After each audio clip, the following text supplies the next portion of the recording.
Il est 8h32 sur RMC et BFM TV. Bonjour Sébastien Chenu. Bonjour madame. Vous êtes député RN du Nord, vice-président du Rassemblement national. On va revenir sur ce qui se passe dans le pays pendant qu'il y a cette crise politique au sommet, la rave party dans les Corbières, les déserts médicaux qui vont tenter d'être comblés par le ministre de la Santé, une mutinerie qui commence à s'organiser à Vendin-le-Vieil. Mais d'abord, cette réunion, ça sert encore à quelque chose? Y a-t-il encore de quoi négocier? Alors, de quoi négocier, je ne crois pas, parce que François Bayrou lui-même a indiqué plusieurs fois que son plan budgétaire conserverait la même logique, dit-il, et la même cohérence, dit-il. Donc par conséquent, nous on n'est pas favorable à ces logiques, pas favorable à ce qu'on ne trouve pas d'ailleurs très cohérent. Donc nous allons aller lui dire qu'il est surtout un Premier ministre qui est dans le déni, un Premier ministre qui est dans une forme de déresponsabilité et un Premier ministre qui est déconnecté de la réalité des Français. Ça veut dire quoi? Ça veut dire que concrètement vous y allez mais pour rien, pour du beurre? Non, parce que je pense qu'on a des choses à faire valoir. Nous on veut lui montrer qu'il y a d'autres chemins qui existent en politique. Vous savez, le problème c'est que ça fait 30 ou 40 ans qu'en fait on suit les gouvernements qui succèdent, suivent les mêmes chemins, les mêmes politiques. Il y a des différences de degrés, mais depuis François Hollande, sincèrement on est dans la même philosophie politique, c'est-à-dire plutôt une soumission à l'Union européenne, plutôt des politiques libérales et plutôt des politiques qui n'ont pas de résultats. On le voit bien, que ce soit la création d'entreprises, que ce soit la situation économique et sociale, le pouvoir d'achat des Français, tout ça a considérablement été abîmé durant toutes ces années. Donc nous on dit il y a une autre politique qui existe. Cette politique, elle est parfois d'ailleurs Parfois je me dis que c'est confortable presque pour vous de ne jamais avoir été au pouvoir, de ne jamais avoir gouverné. Non, on a envie de gouverner, on a envie d'être au pouvoir. Et même si c'était, voyez-vous, 18 mois, enfin un an ou un an et demi, s'il y avait une dissolution demain, eh bien on a envie de montrer aux Français ce qu'on sait faire dans des temps très difficiles, ce qu'on peut faire et les résultats que peut avoir notre politique. Donc on choisit pas le confort ni la facilité, on veut gouverner et le plus tôt possible sera le mieux. Mais seulement s'il y a une dissolution. C'est-à-dire si la semaine prochaine, si à la fin de la semaine, Emmanuel Macron appelait Jordan Bardella, voire même Marine Le Pen d'ailleurs, pour lui proposer d'arriver à Matignon, ce sera non? Mais avec quelle majorité? Quand on a des idées politiques, un projet politique, un programme politique, pour le faire vivre à l'Assemblée, il faut une majorité. Parfois elle est relative, parfois elle est très loin, effectivement, de la possibilité de faire vivre le projet politique qu'on porte. Nous, on porte un projet politique, on porte des idées. On a, avec nos alliés d'Éric Ciotti, presque 140 députés, on va dire. Ce n'est pas avec ça qu'on réussira à faire passer donc ce sera non. Nos idées. Est-ce que ce ne serait pas courageux, vraiment, pour le coup, puisque vous dites que vous avez envie d'y aller, de dire oui, de dire Olivier Faure et la gauche disent voilà, on est prêt à y aller, ils vont nous censurer immédiatement. Donc si vous voulez, il faut adopter un principe de réalité, de réalisme. Il faut dans ce pays une majorité pour pouvoir gouverner. Il faut sortir des alliances de circonstances. Et c'est vrai que cette difficulté que nous connaissons, c'est-à-dire une Assemblée nationale très fractionnée, elle est due aussi à Emmanuel Macron, Gabriel Attal, François Bayrou, Édouard Philippe, Xavier Bertrand. Ce sont eux qui, en appelant à voter les uns pour les autres, c'est-à-dire en essayant de préserver leur prébande, eh bien, ont créé cette instabilité politique. Hier, vous avez eu cette réunion qui n'était pas à l'agenda, enfin, pas pour tout de suite, cette réunion de préparation pour des législatives. Vous avez d'ailleurs fait revenir, vous étiez vous à Paris, mais un certain nombre de cadres à Paris pour cette réunion du RN. Est-ce que vous vous dites, s'il y a des législatives demain, on est prêt? Oui, je crois qu'on est prêt. D'abord, nos propositions politiques, notre contre-budget sont désormais, je crois, bien connus des Français. Ce que nous proposons de baisser la contribution à l'Union européenne, de s'attaquer aux dépenses toxiques de l'État, je pense aux agences d'État en particulier, d'ouvrir le dossier de l'immigration et du coût de l'immigration. Les Français connaissent, je crois, les grandes lignes de notre programme. Et puis après, nos candidats sont presque tous prédésignés, préfléchés, présélectionnés. Et là, je pense Parce qu'à chaque fois, vous nous dites que vous êtes prêts, et ensuite, vous nous dites finalement, on n'était pas si prêts. Le premier à l'avoir dit, c'était Jean-Marie Le Pen, souvenez-vous, le 21 avril 2002. Quelques semaines plus tard, il l'a dit, il avait presque été pris de court, et en réalité, il n'avait pas forcément vraiment envie de gagner. Vous nous parlez d'une histoire qui a 25 ans, madame. Oui, mais les dernières législatives, ça n'a pas 25 ans. Et vous avez presque découvert qu'un certain nombre de vos candidats n'étaient pas prêts ou n'étaient je vais revenir pas là-dessus. ceux que vous pensiez qu'ils étaient. Là-dessus. La dernière fois, on a eu 5 jours. Donc en 5 jours, nous avons désigné 577 candidats x 2 avec les suppléants. Et vous nous parlez d'une quinzaine de candidats qui n'étaient ou pas au niveau ou qui ont posé problème. Nous allons évidemment corriger cela. Mais qui avaient l'étiquette RN parce que ils étaient un peu passés ou entre les mailles. Nous avions en 5 jours, peut-être dans certaines circonscriptions, mal sélectionné une quinzaine de candidats. Mais nous, quand on sélectionne ces candidats, vous ne les retrouverez pas demain si il y a une élection législative. Ce scénario n'aura pas lieu. Nous ne les faisons pas élire. Nous allons corriger le tir. Ils ne seront pas candidats. Quand la LFI sélectionne des candidats triple fichier S, dealers, consommateurs de drogue, ou quand les macronistes en 2017 nous ont dit on a des gens de la société civile formidables, et puis à la fin on s'est retrouvé avec une médecin dingue anti-vax, avec Monsieur Sonforget, dont on peut considérer qu'il n'était pas exactement l'image ou l'exemple qu'on aura envie d'avoir d'un parlementaire, ou un certain nombre d'élus macronistes complètement dingues qui ont siégé en 2017. Ils les ont fait élire. Nous, au contraire, ces candidats, lorsque nous considérons... Un peu grâce à nous, j'ai envie de vous dire. Parce qu'on a mené l'enquête. Je suis pas sûr que Monsieur Sonforget ou Madame Vonner, qui était cette médecin complètement dingue, ait eu besoin des médias pour montrer leur Non, mais je veux dire, visage. là, vos candidats, donc, vous, si vous les avez pas fait élire, c'est aussi parce qu'on a fait le boulot. Non, ils étaient dans des circonscriptions imprenables en plus. Ils étaient tous dans des circonscriptions dans lesquelles le Au-delà de la question de l'étiquette, est-ce que vous vous êtes parfois demandé, est-ce que c'est normal d'attirer des gens comme ça? C'est-à-dire, est-ce que le fait que notre parti attire des gens qui, pour certains, avaient eu des propos antisémites, qui, pour d'autres, avaient eu de la violence, qui, pour d'autres, étaient effectivement assez dingues, est-ce que vous vous dites pas, bon, ça m'interroge? Non, mais je viens de vous démontrer que tous les partis politiques sont confrontés au fait de devoir sélectionner des candidats qui, parfois, ne répondent pas à leurs critères. Tous les partis politiques. Je ne vous parlais des macronistes, je vous ai parlé de la LFI avant, et les candidats LFI aux propos antisémites, on peut en faire une longue liste. Donc, la politique peut parfois attirer des gens qui pensent trouver un écho, une lumière, une tribune pour des idées. Nous, on considère qu'à partir du moment où ce ne sont pas nos idées, ils ne partagent pas nos valeurs, ils ne doivent pas être présentés par le Rassemblement national. Donc on est exigeant, plus exigeant. Le scénario ne se représentera pas, vous serez plus exigeant. Est-ce que Jordan Bardella sera candidat cette fois-ci pour les législatives? C'est à lui de le décider. En tous les cas, j'allais dire, il est le bienvenu, et s'il a envie d'être candidat aux législatives, je crois qu'il a exprimé plusieurs fois son intérêt. Ça vous paraît très logique, quoi? Oui, franchement, aucun souci, et avec plaisir, évidemment. Marine Le Pen ne pourrait pas être candidate, en tout cas, sauf vous avez l'air de... Alors là, je le dis pour ceux qui sont sur RMC, vous faites une sorte de geste, genre oui, on verra, c'est possible, c'est jouable comment? Il y a visiblement un chemin juridique via le Conseil constitutionnel qui lui permettrait de déposer sa candidature aux élections législatives. Donc Marine Le Pen, elle va, je vous rappelle, elle est présumée innocente, elle se bat pour faire valoir cette innocence devant les tribunaux, elle utilisera tous les moyens légaux qui existent dans la loi, qui lui permettront d'être candidate pour porter la voix des millions de Français qui veulent la voir arriver à la tête de l'État. Est-ce qu'elle pourrait être candidate à Matignon? Non, c'est pas dans nos perspectives. Vous savez, nous on a toujours dit Marine Le Pen, l'Élysée, Jordan Bardella, Matignon. C'est toujours le chemin qu'on construit. Si on devait changer d'idée, on le dirait aux Français. Si les choses devaient changer, on le dirait aux Français. Comme on a dit, si Marine Le Pen était empêchée, Jordan prendrait le relais. Nous, on dit les choses assez facilement. Comme on a dit à François Bayrou, nous ne voterons pas la confiance et nous ne voterons jamais ce budget. Les choses sont claires. Jordan Bardella qui a dit que son ambition, c'était d'être au moins Premier ministre. Oui. Ça veut dire peut-être plus. Oui, enfin, c'est déjà conséquent vu la situation de la France, mais c'est au moins effectivement de relever ce défi. S'il y a des élections demain, dans cette réunion hier, est-ce que vous avez commencé à faire un peu les calculs, à voir si vous seriez en mesure d'avoir la majorité? Alors, on n'a pas commencé hier, mais on regarde les choses. Des sondages nous invitent à penser qu'on peut faire la course en tête. Et moi, je crois que nous pouvons avoir une majorité absolue. Je crois que l'écroulement du bloc central, les Français ont les yeux ouverts, contrairement à François Bayrou qui est dans le déni, qui pense qu'il est un lanceur d'alerte, alors qu'en réalité, il acte simplement la situation catastrophique qu'il a créée avec Emmanuel Macron, qu'il a lui-même d'ailleurs fait élire. Je pense que les Français ont les yeux ouverts. L'écroulement du bloc central pourrait amener effectivement une majorité Rassemblement national et allié. On peut avoir une majorité absolue.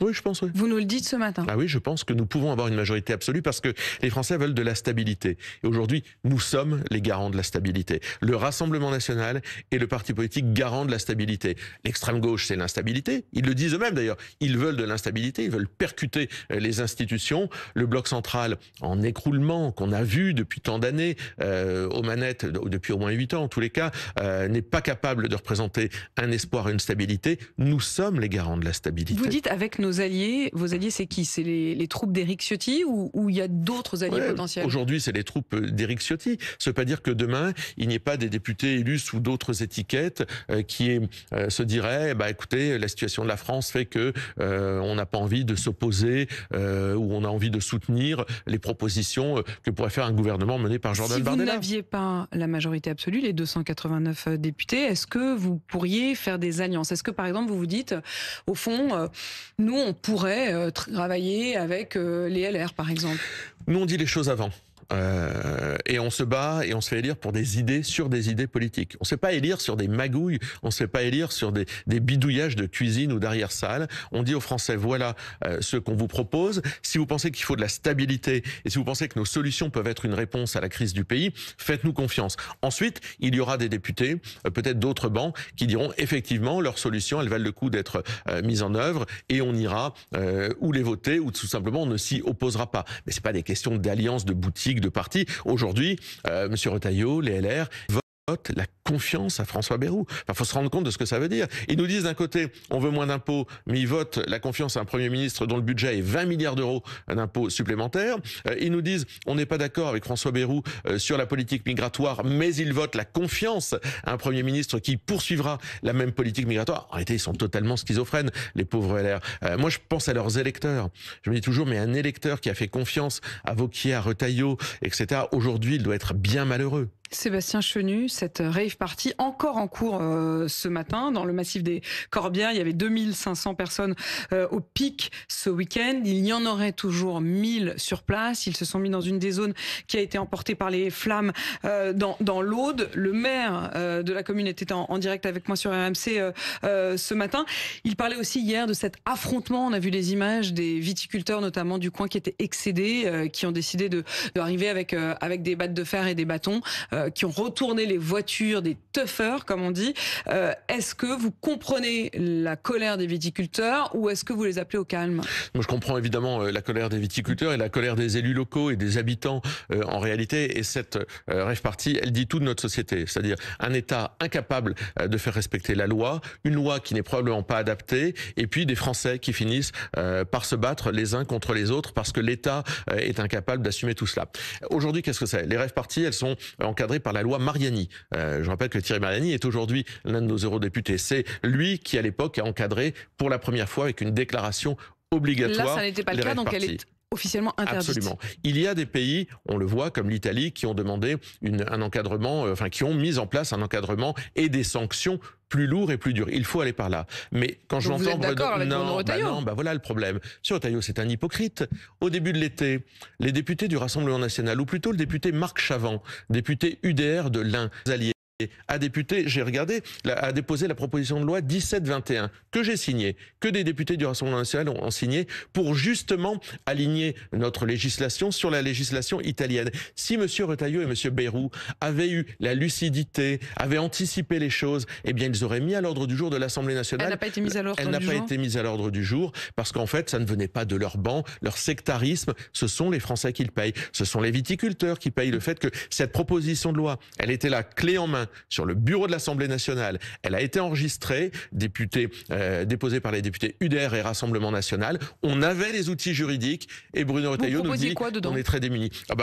C'est un peu l'alignement sur la législation italienne, c'est-à-dire des sanctions beaucoup plus dures. Il était possible... Des peines de prison?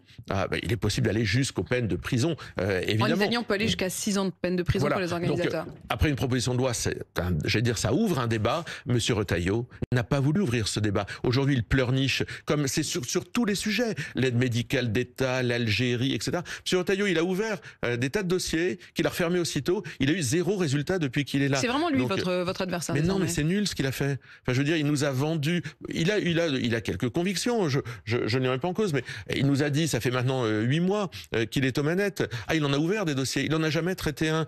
Le nombre de régularisations, le nombre de naturalisations n'ont jamais été aussi fortes. L'aide médicale d'État, on en est où? Le dialogue, la riposte graduée avec l'Algérie, on en est où? Les raves, il y avait de quoi tout de suite, au début de l'été, empêcher cela. Monsieur Retailleau est passé à côté. Un mot quand même sur cette façon de faire en Italie, au contraire de la France.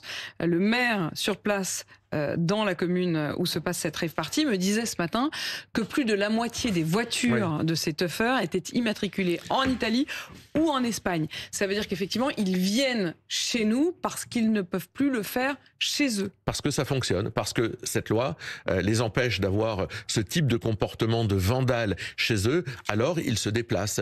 Et donc par conséquent, il faut qu'on adapte notre législation, que l'État ait du courage, que M. Retailleau ait du courage, de la lucidité, qu'il renonce à son hypocrisie et à son macronisme de circonstances pour pouvoir donner un cadre adapté. Mais il le découvre un peu tard. Enfin, ce problème de rave, c'est pas la première fois qu'on en parle. Là, ça a pris des proportions absolument insupportables sur des terres qui ont déjà été brûlées souvent. Enfin, je veux dire, dans l'Aude, nos amis, c'est la circonscription de Christophe Barthès, député du Rassemblement national. Les gens ont beaucoup souffert durant l'été. Eh bien, M. Retailleau découvre qu'il y a un problème de rave. Cette histoire de Saint-Quentin-le-Vieil, avec un début Vendin-le-Vieil, pardon, cette début de mutinerie. Alors la semaine dernière, c'était ils ouvraient les robinets et il y avait des inondations. Et là, c'est un début de grève de la faim avec un communiqué qui a été écrit par les détenus eux-mêmes, qui se nomme le cartel de Vendin-le-Vieil et qui veulent commencer une grève de la faim. Du côté du ministère de la Justice, on dit pas question, on va absolument tenir. Et ils disent même que c'est le signe finalement que cette prison fonctionne vraiment et que c'est une menace pour ces narcotrafiquants. Écoutez, je ne sais pas si cette prison fonctionne, on le verra dans la longueur, mais enfin c'est totalement inadmissible. Les prisonniers, bientôt ils vont demander aussi des syndicats, ils vont se syndiquer, enfin qu'est-ce que c'est que ça? Mais ils ne l'obtiennent pas, enfin vous pouvez pas dire, le fait qu'ils le demandent. D'accord, ils ne l'obtiennent pas, heureusement. Enfin on en est là à se réjouir que des prisonniers n'obtiennent pas le fait de pouvoir avoir des syndicats. Moi je suis pour des conditions d'emprisonnement qui soient fermes, des peines qui soient fermes, une justice qui soit ferme. Je suis pas pour l'indignité, et je ne crois pas que la France soit indigne avec ses prisonniers. Donc je pense qu'il faut de la fermeté, je pense qu'il faut des peines de prison qui tombent, qui soient exécutées réellement, moins d'aménagement de peine, mais à un moment il faut arrêter le cinéma. Enfin je veux dire, quand on a découvert dans d'autres prisons des tables de massage, quand on a des prisonniers qui nous disent maintenant on va bientôt faire une grève de la faim, ou pourquoi pas se syndiquer, etc. On est dans quel monde? Donc la prison, c'est fait pour protéger la société de gens ici à Vendin-le-Vieil particulièrement dangereux, et je pense qu'ils doivent avoir un régime qui soit évidemment adapté à leur dangerosité. Le régime doit être maintenu, et même s'il y a grève de la faim, il ne faut pas céder. Mais évidemment, enfin force doit rester à la loi, évidemment. La question aussi des arrêts maladie, vous l'avez peut-être écouté, on les entend désormais partout, à la fois sur BFM TV, sur AMC, à la radio, à la télévision. Ce sont ces spots publicitaires désormais du ministère de la Santé sur tu te mets en arrêt, non, tu peux pas te mettre en arrêt, c'est le médecin. Et ces nouveaux arrêts maladie qui entrent donc en vigueur cette semaine, qui seront infalsifiables, nous disent-ils. Est-ce que ça veut dire que c'est la faute des médecins? Est-ce que ça veut dire que c'était un problème des médecins? Et il y en a d'ailleurs près de 1000 qui ont été ciblés. Oui, alors moi je déteste l'idée qu'on puisse continuer à monter les Français les uns contre les autres. C'est-à-dire que hier, pour François Bayrou disait, c'est les boomers qui sont responsables de la dette. Là, c'est les médecins qui sont responsables de faux arrêts maladie, etc. Mais jusqu'à quand on va monter les Français les uns contre les autres? C'est les agriculteurs contre les teufeurs. Un moment, l'État doit donner le cap. Moi, je trouve que c'est bien qu'il y ait des arrêts maladie. C'est pas l'État qui monte les agriculteurs contre les teufeurs. C'est très bien qu'il y ait des arrêts maladie infalsifiables, mais les médecins, et j'ai entendu les syndicats de médecins aussi, qui s'offusquent, qui disent l'état de notre société amène beaucoup de gens à demander, à solliciter des arrêts maladie parce que, depuis le Covid en particulier, l'état de notre société, la santé mentale de notre société a pris cher. La santé mentale, c'était un plan, c'était soi-disant une priorité nationale, c'était soi-disant un grand plan national de santé mentale. On en est où sur la santé mentale dans notre pays? Voilà les vrais enjeux, voilà à court, à moyen, à long terme les politiques vers lesquelles il faut faire des efforts. fort. Mais je trouve que c'est un peu hypocrite aussi de votre part de dire ils sont en train de monter les uns contre les autres. S'il y a un problème d'arrêt maladie, il y a quand même à un moment des responsables. Non, mais qu'il y ait des arrêts maladie infalsifiables permet de répondre en partie. Il peut y avoir, comme dans tout domaine, il peut y avoir des gens qui jouent pas le jeu, des gens qui trichent, des gens qui contournent, évidemment, et il faut les taper fort dans ces cas-là, parce qu'il faut être exemplaire. Vous ne montez jamais les Français les uns contre les autres? Non, je crois pas. Je crois qu'on est aujourd'hui, je vous le disais tout à l'heure, un pôle de stabilité, mais je pense qu'aujourd'hui on est un pôle d'union nationale. Je pense que c'est nous qui préservons l'unité nationale dans notre pays. Merci Sébastien Chenu d'être venu répondre à mes questions ce matin. Je rappelle que vous êtes le vice-président du Rassemblement National, le Rassemblement National qui sera donc reçu à 10h à Matignon. Il est 8h52 sur RMC et BFM TV.